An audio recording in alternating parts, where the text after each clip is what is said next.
Bonjour, je suis Joël, je suis contrôleur de gestion matière et énergie pour le groupe Atlantique.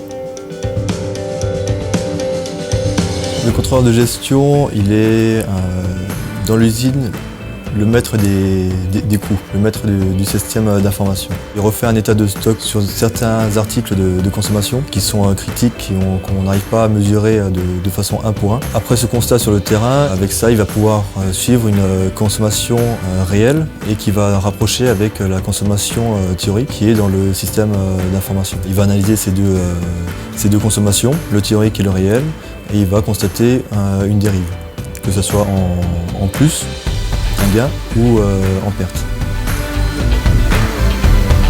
Si le poste n'existait pas, on constaterait qu'une fois dans le mois, on penserait que ça serait peut-être une anomalie, on attendrait encore 2-3 mois et pour certaines matières, ça serait un surcoût très important. Dans sa phase d'analyse, il va aller voir sur le terrain qu'est-ce qui se passe, mais également être demandeur d'informations. Il est avec tous les services, essentiellement avec l'équipe process, qui lui est maîtrise du procédé, et savoir pourquoi est-ce qu'on consomme différemment de l'attendu. En termes de formation, il faudrait avoir un master en contrôle de gestion, puisque le poste est quand même contrôle de gestion.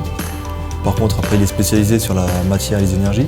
Avoir une bonne connaissance du terrain et monter dans une formation en controlling, contrôle de gestion, c'est tout aussi jouable. Pour la qualité humaine, rigoureux, curieux et avoir une certaine autonomie.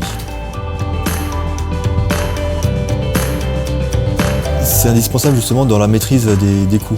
Au début d'année, on s'engage sur un budget, on s'engage sur un prix de vente, sur un coût de l'article, et on s'engage à fournir à nos clients ce coût-là. Et toute dérive qu'il y a dans l'année, ça sera qu'à la charge de l'entreprise. Et du coup, on sera moins performant.